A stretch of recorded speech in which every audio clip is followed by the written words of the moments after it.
Good Friday morning, friends. Welcome to another episode of the Finding God in the Dark podcast. My name is Don. My name is Jonathan. I Did you spaced that. forget? Sorry Yeah. about that. Oh, yeah, that's me. Hey, yes.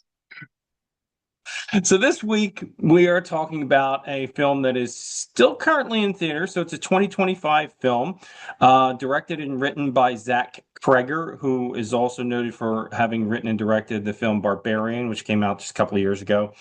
The film is called Weapons. It stars Julia Garner, Benedict Wong, and Josh Brolin primarily, Yeah. although there are some other folks who you will recognize.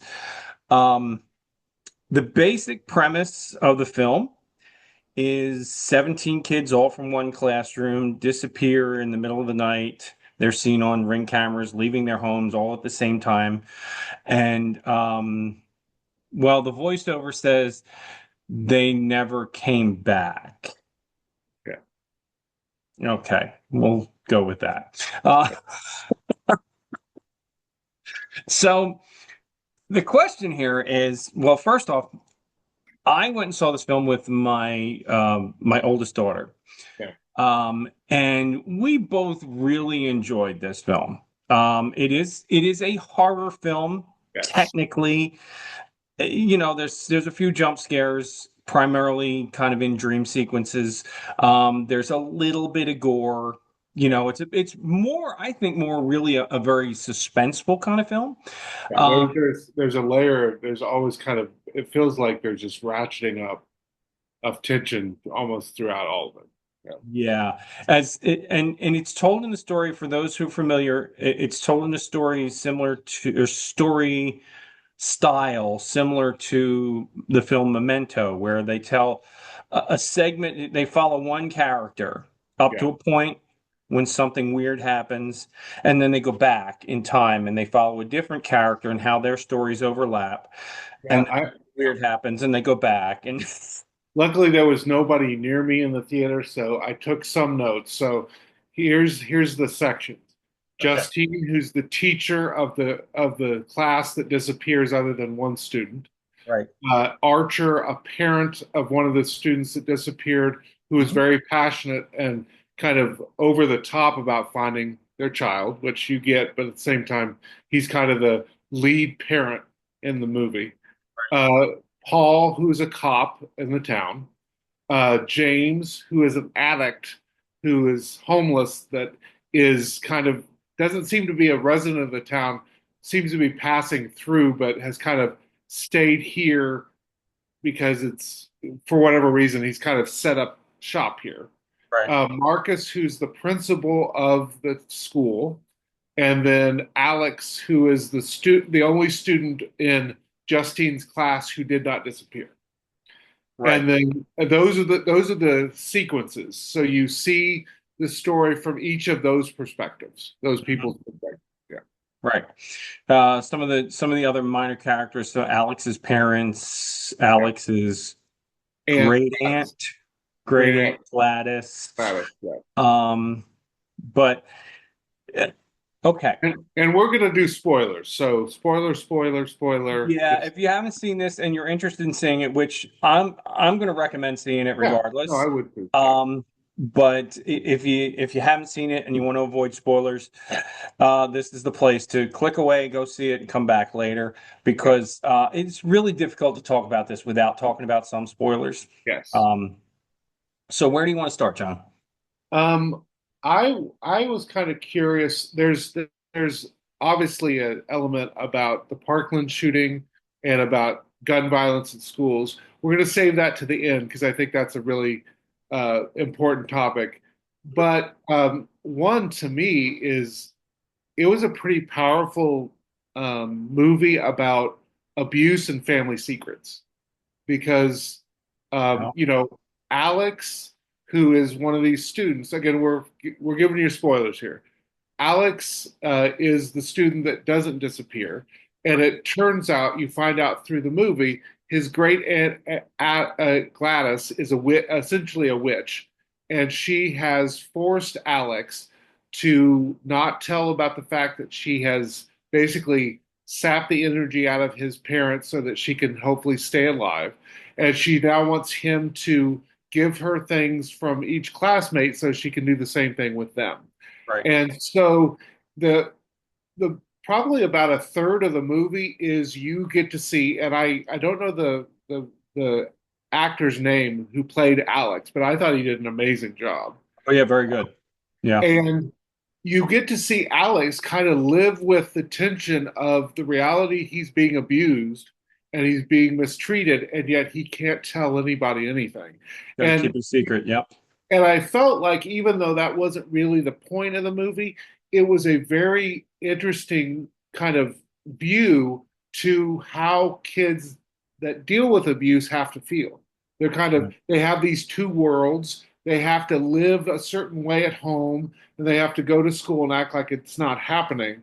And that's Yeah. something that as churches, we need to do a better job of dealing with abuse, uh, helping people that are dealing with abuse, and also notifying authorities when people are being abused, Yeah. obviously. Identifying it, understanding it. Yeah. Yeah.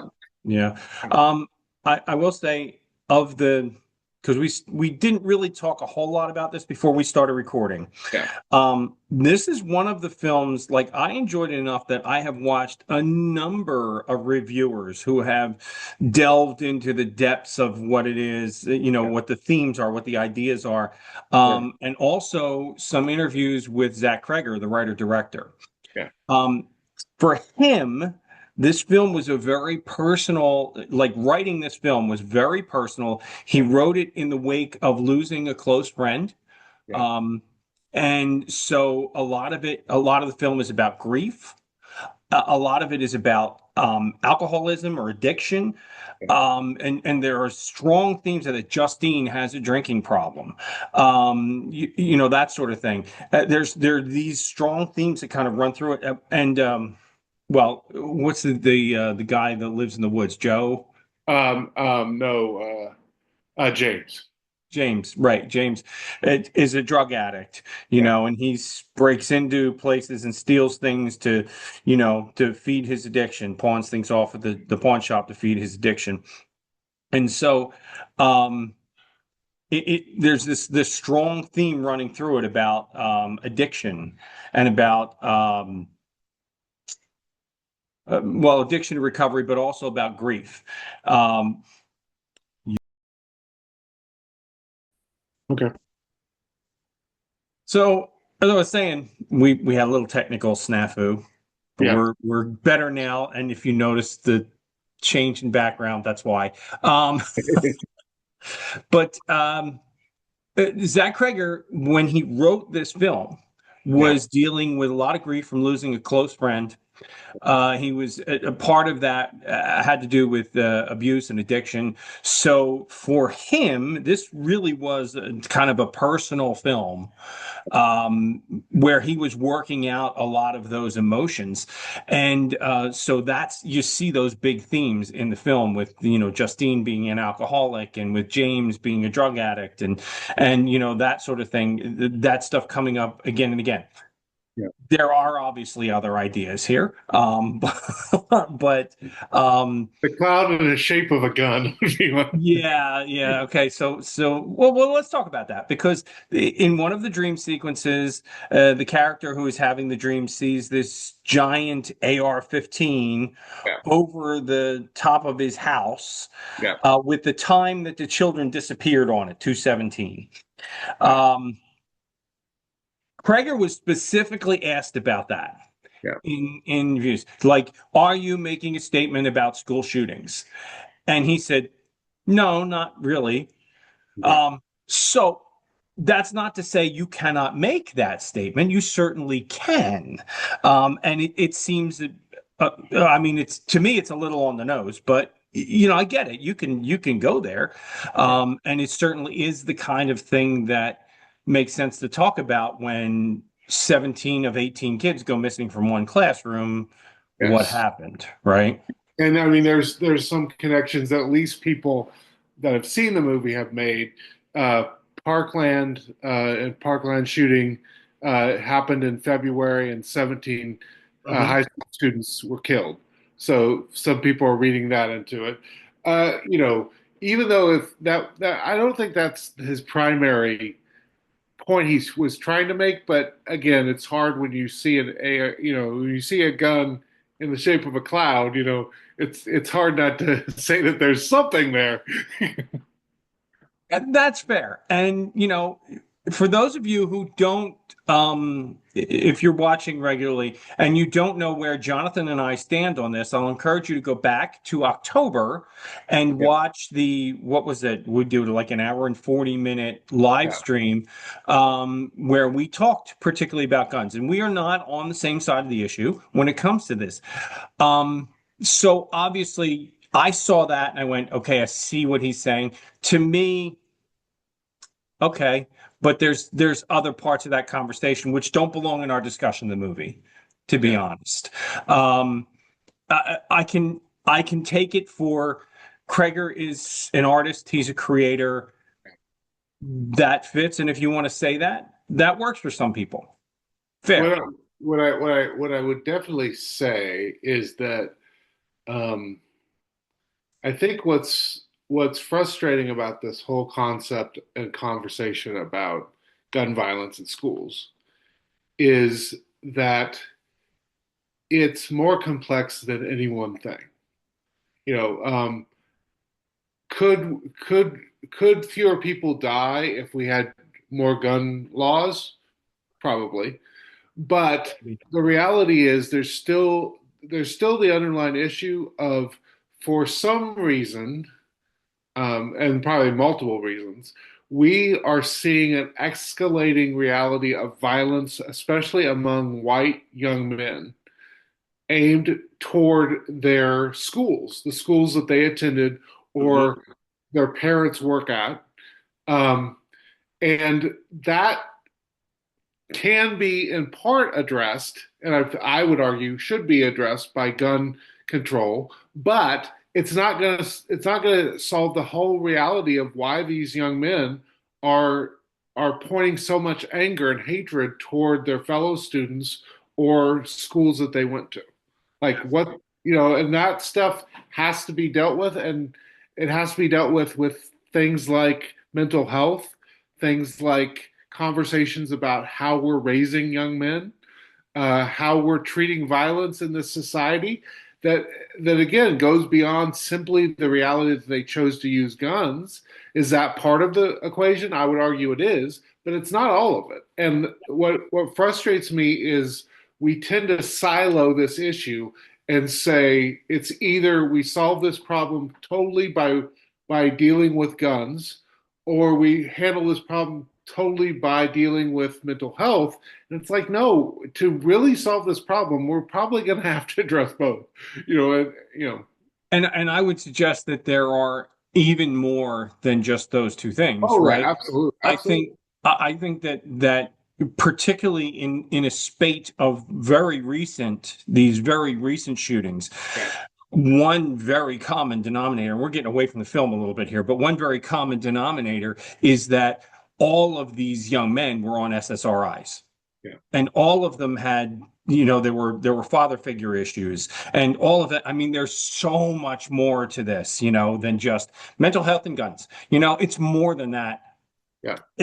I was talking with a friend about this, and this is the last I want to say on this before let's get back to the movie. Perfect. But I was talking to a friend about this the other day, and I said, in my mind, I would be perfectly okay if and we had this discussion about how do you get a gun and why it's so hard in New Jersey and all of that.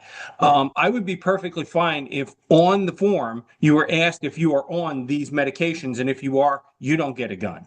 Period. I'd be okay with that. And I know that's an invasion of privacy, and that's not very conservative of me to say, but it absolutely addresses what's going on right now. I do.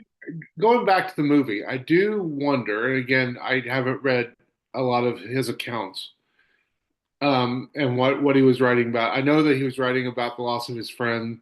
It seems to be tangentially connected to some kind of violence in youth culture, because it just there's too much going on here that Yeah. something flowed out of there.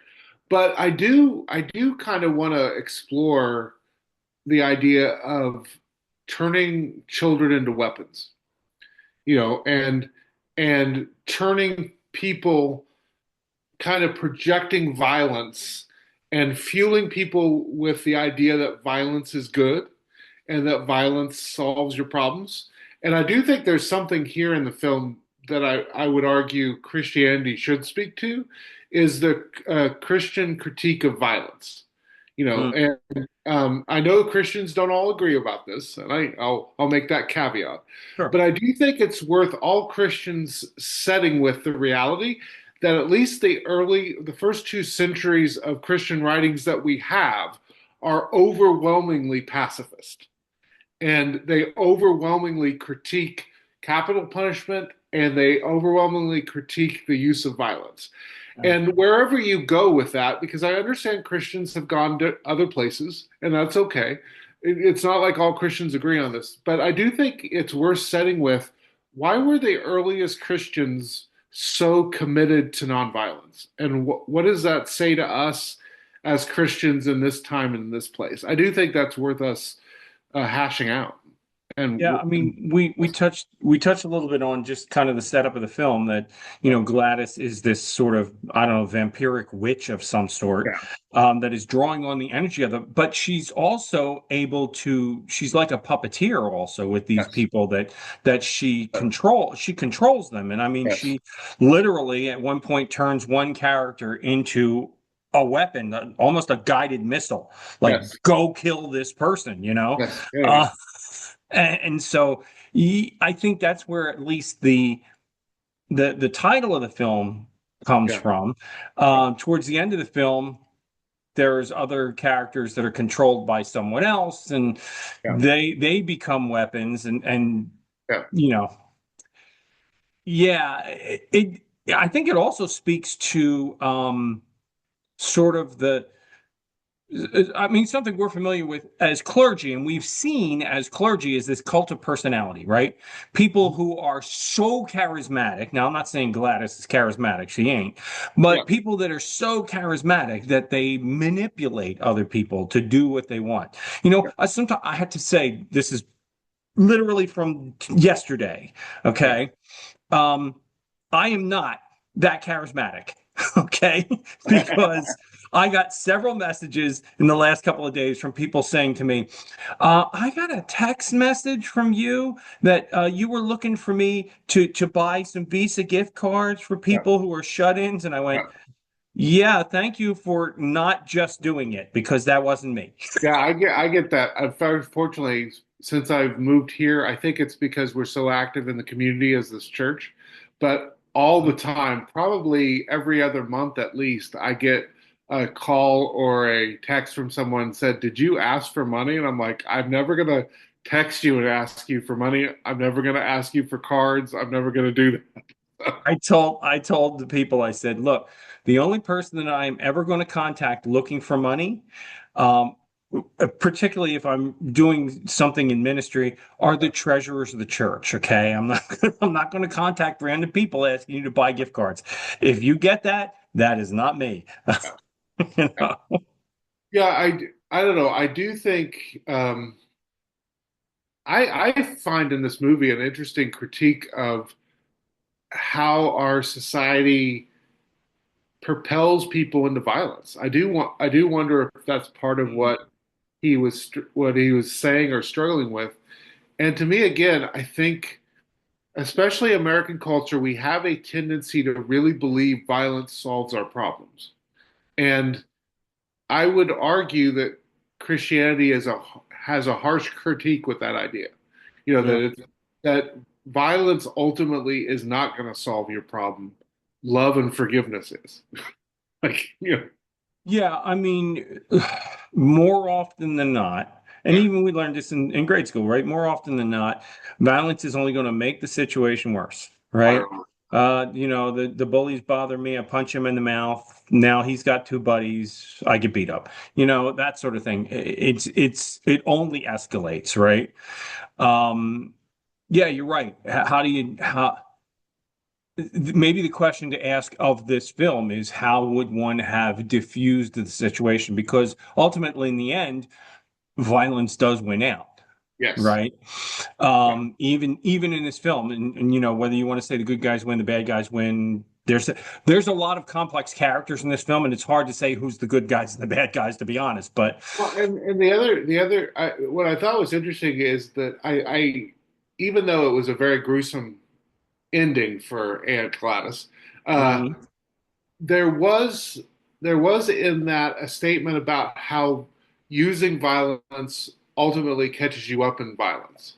That yeah, yeah, which I think is a very apt way to put it is when you use violence, ultimately that violence probably will find its way back to you. yeah, It'll yeah. probably collapse on you. And that's exactly what happens to her in the movie is that the violence she's been throwing out ultimately is her end. Well, and that happens with more than just her in this film. Yeah. It Hmm. happens with the cop. It's Paul, I think his name, Oh, the police officer, right? Happens with him. yeah, It happens to an extent, not completely, but it happens to an extent with Josh Brolin's character. You know, like violence begets violence, and it comes back and feeds on itself, so to yeah. speak. So you're right. But it's not just Gladys for sure. Um, and that's again, I don't know if okay, we talk about this a lot, right? Is what is the author saying or what is the writer saying? Yeah. But then I think we've come to this conclusion a lot. They don't have to be saying it for us to find that theme in it, right? Well, yeah, I mean, there was a well-known German text critic named Gadamer who argued in the 50s or 60s, I think, that whenever you come and read a text, you create something new because you're engaging all your stuff with this text, and you actually create something different Right. by your interpretation. So, I mean, I think there's some truth there. I mean, I think the reality is once an artist puts something out in the world, they kind of lose control of it, and how people interpret it and how people live into it is something that is beyond their control. Um, Maybe that's why Cregger doesn't really say, yeah, it means this or it means that. It kind of means what you want it to mean, yeah. or I what mean, you find it to mean. I can't remember. There's a well-known director. I can't remember who it is, but I believe it's a he. Said once in an interview, "I don't talk about my films because I want people to bring whatever they bring to it, and I want them to see whatever they see in it." Yeah. And so I think that is part of engaging with art is you have to interpret it. Sure. It's about we as pastors, one of the critiques I would put as pastors is we don't help people understand. They do the same thing with the Bible. That when you're coming to the Bible and you're interpreting it, you're creating something new too. So it's not just a Right. film, it's not just a book, it's also scripture. Like you can't interpret scripture without But doing I this think process. even when we do say, here's what it means, Yeah, we're only saying here's what it means at this moment from my perspective. yeah. Mhm. Not here's what it means to all of you all of the time. Yeah. You Yeah, know, and you also always, I would argue, a good interpreter of scripture or anything else takes the time to do what you did with the director. You try to find out, okay, what do I think this writer or this creator was trying to communicate? sure. Now, I might take it different places, but I at least need to spend some time with trying to figure out what they were trying to do. Yeah, well, and that's context, right? I must know the context, you can ask anybody who has sat in the pews over the years that I've served in churches, and what does Pastor Don harp on a lot? Yeah. Context. I talk Um, about it all the time. One thing I also thought was really interesting is it has this very one of the biggest things I do feel like we don't do well at all when talking about violence in schools or anywhere else for that matter Hmm. is we tend to move on. And I felt like this movie had a really interesting critique of that too. Because, like, you get this kind of epilogue in the movie, but it's kind of like trauma exists for all these people, but we're going to just stop the conversation. And I do feel like that's what we tend to do. Wow. we I'm tend sorry, that really that's like a revelation because the film really does just yeah, stop, yes. you know. And you have this like let's see who's the Alex. Alex's parents never break out of the comatose state they're in. And literally, the film just says they're still being fed soup. Uh, Alex just isn't feeding them soup anymore, like someone else is. You know, Right.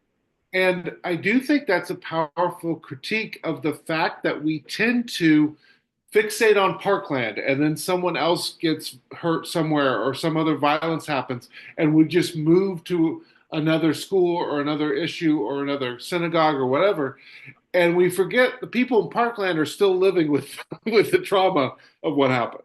You know, And to be honest, as someone who lived through Superstorm Sandy, yeah, okay, yeah, it's the exact same with with any hurricane, catastrophe, any natural disaster.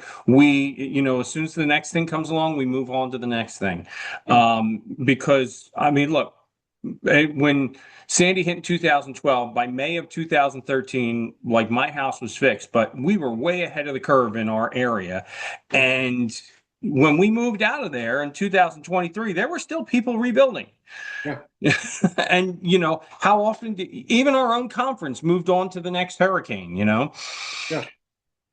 So yeah, you're right. And I hadn't even caught that really the film just ends. Now, I thought it was interesting that in the narration at the beginning, they say, the kids never came back. Yeah.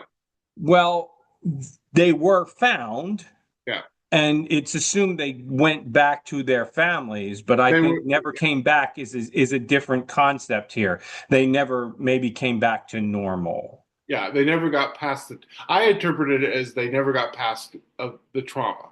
They were always, you know, Very possible. And I think you touched on something there with Alex's parents were under Gladys's spell for a lot longer yeah, than the kids were. yeah, And there were a lot more of the kids. yeah. So, maybe they didn't lose as much.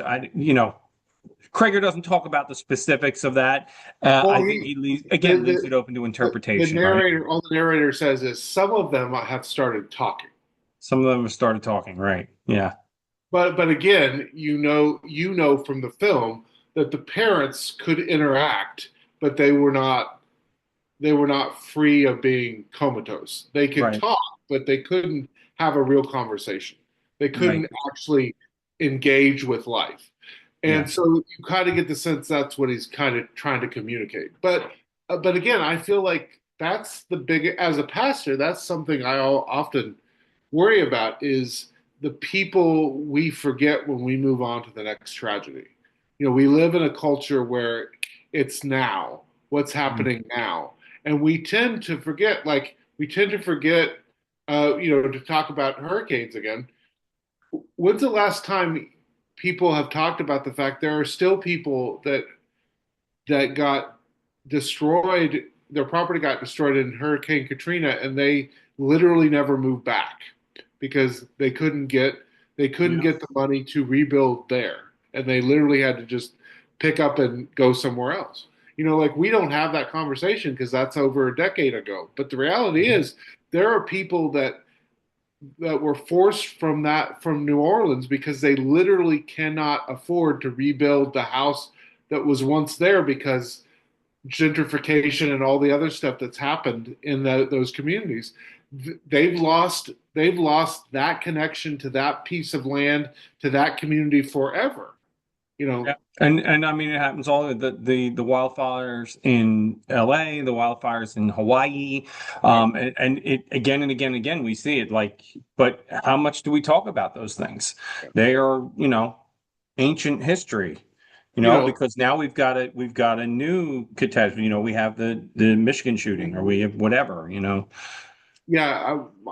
I when I saw that ending, I actually thought one of my first thoughts was I have a cousin who's 12 or 13 years younger than I am, and he's actually an atheist or agnostic. I don't know, I'm not sure which. And we have interesting conversations sometimes because he doesn't understand why I'm still in the faith, and I try to understand why he's not, that kind of thing. Sure. Because we were raised in a very fundamentalist background. And what was interesting was after one of the school shootings, or I can't remember which, he put up an interesting post where he talked about he went to school in the midst of after Columbine. So he grew up having drills, and he talked about how he never walks into a room without checking out the exits and figuring out how he would leave it. And I realized that I just never grew up and went to school having that thought in my head. Like Right. I never thought about how do I escape if there's a shooter, or how do I do this, or how do I do that? And it In made me fact, realize, the yeah, reality there, John, is probably that you and I are in that generation in between the yeah, kids who are dealing with this shooter yeah, drills right now, yeah, and our parents and grandparents who are doing duck and cover drills. yes, You yeah, know, we're kind of in yeah. between those two. We're in between that, but it really made me realize that there are generations of kids, including my own, that perceive school with a level of, at least on some level, trepidation and fear. And I just didn't, other than maybe I was bullied, but I was not fearful that someone was going to hurt me at school other than my bullies. Like I wasn't worried that someone might shoot me. I wasn't worried about how I exit the room. And and I just realized that there are generations of kids that literally have this, at least some level of fear of being at school because of danger, and that was just really impactful to reflect on. Yeah, we weren't worried about how we were going to exit the room. We were worried about when we exited the room and who Yes. was going to be waiting outside the door for us, right? Yeah. Because, same thing. I mean, I was not popular kid in high school. I got picked on, high Yeah. school, grade school, Yeah. whatever. Um, it's interesting because some of the manifestos and the things that have been coming out recently with these recent shooters, Yeah. they've been talking about and targeting more religious schools Yeah. and religious institutions. Yeah. And that is putting this issue right on our doorstep. Absolutely. Like, how do I, as the shepherd, care for my sheep, including their safety when they're gathered? You know? Well, I don't know if you've had conversations, but I have one person particularly that really wants us to lock all our doors when we're in worship. Had that conversation. And Yeah. and and I've had to push back and say, I'm okay with, once the sermon starts, that the ushers can come around and lock the two side doors, but I don't want the front door locked. It really, to me, it says something really negative about the fact that we're locking the front door. And I don't know how you feel. I don't know how you guys have worked that out, but like there is this balancing act, and I know this sounds horrible, but there is this balancing act of the church can't be what the church is supposed to be if we try to exit all the risk out of it. Like, Well, and we can't be welcoming if we're also being exclusive, right? yeah, yeah, And yeah, it's a tightrope. yeah, Uh, it's a challenge because I've got folks on both sides of that issue in the same congregation, yeah, and I mean vehemently, like we should lock the doors. I will never lock the doors, that kind of thing. yeah. And I'm standing in the middle going, I mean, I recognize both arguments here. I understand and I resonate with both arguments, but there's got to be some kind of middle ground here. Well, what is interesting, I think, and I've done a lot of this work because I needed to as a person with a disability. I had to come to terms with Jesus as healer. And what you do when you do some research is you learn that Jesus was always going to the margins of society where most people in society would have viewed it as being dangerous. Hmm. And he went to engage with people that most people in this society would have argued were dangerous. And yet he continued to do that, and he charged his disciples to do that work. And so part of the conversation that is awkward for me is to have people, I have to push back sometimes and say, following Jesus is dangerous. I don't want you to take unnecessary risks, and you shouldn't do it by yourself. And we're called to go in pairs. We're called to be part of a community.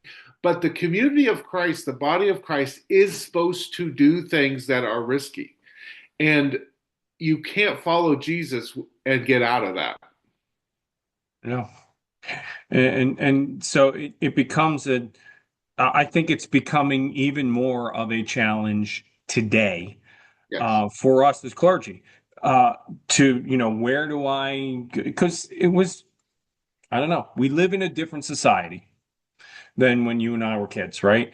When we were kids, this was not something we even entered our imagination. I mean, look, when I went to high school, not that it happened in New Jersey, but when I went to high school, kids could drive to school with a shotgun rack in the back of their truck with a shotgun in it.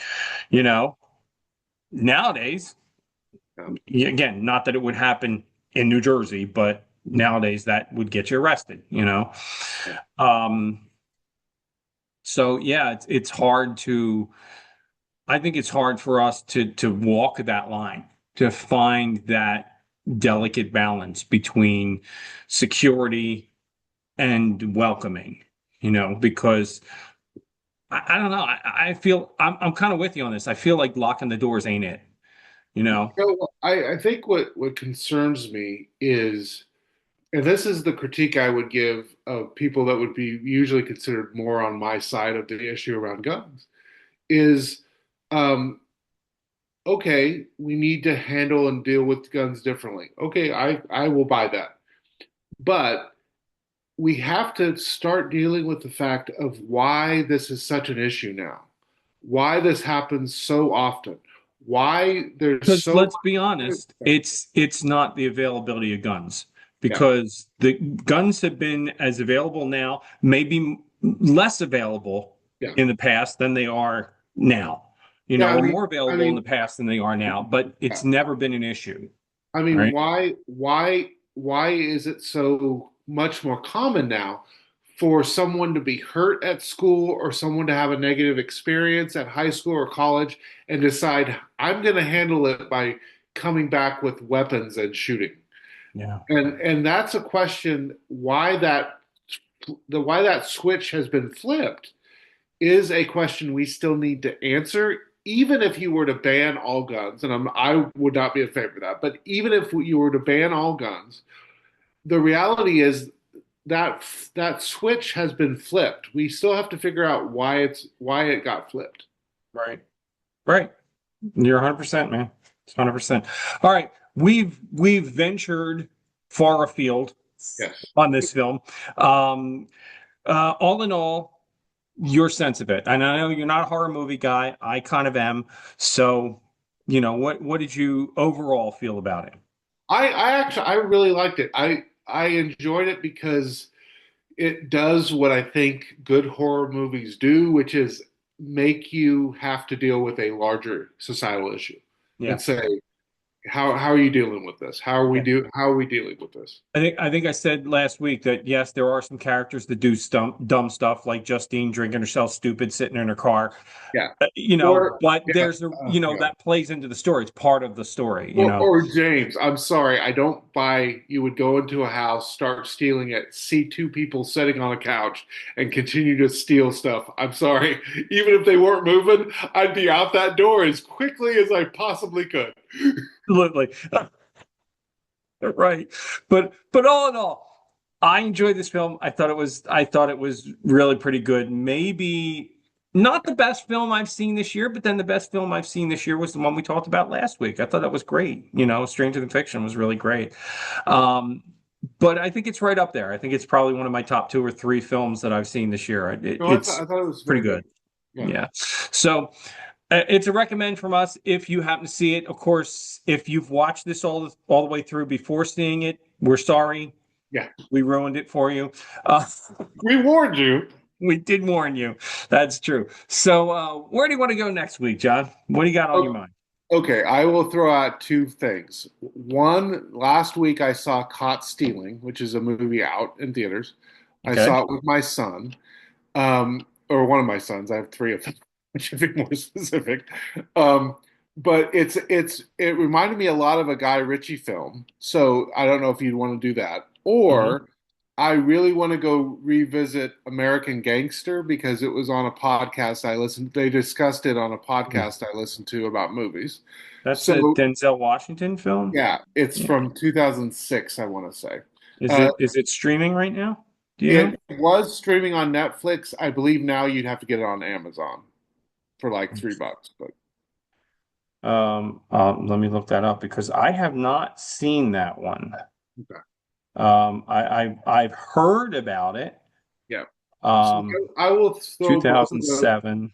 Yeah. Okay. So I will throw either of those out as my suggestions. So Yeah, it's a 379 on Amazon Prime, yeah. 399 on YouTube. Yeah.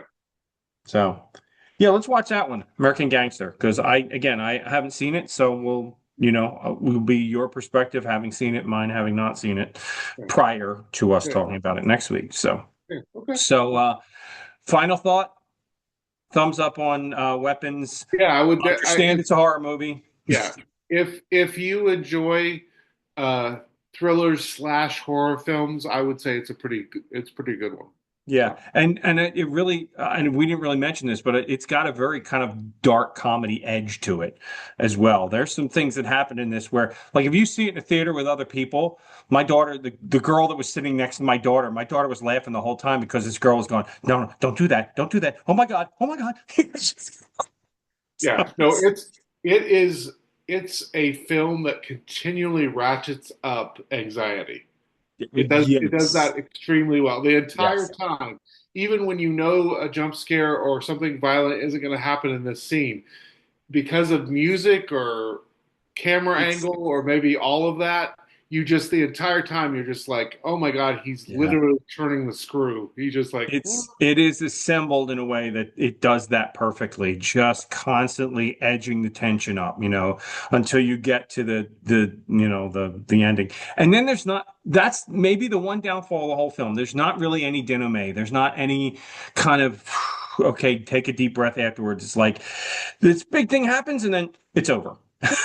yeah, it made me remember. I cannot remember the film. It was one with James McAvoy when the two couples go out and one couple's a bad couple. You remember that film? Speak no evil. Yeah, Speak No Evil. Yeah. And it reminded me of that because there's just this kind of defunct ending of this is Yeah. really tragic. Okay, moving on. Yeah, yeah, very much so. So for next week, friends, we are going to watch American Gangster. It's a 2007 film. You'll find it on Amazon Prime if you would like to watch it ahead of time. What I know about that film, it is rated R. There's a lot of strong language in it, probably a lot of And violence as violent. well. Yeah. So um, be aware. Other than that, friends, thanks for watching. We will see you all next week. Keep on finding God in the dark. Take care and God bless. Bye.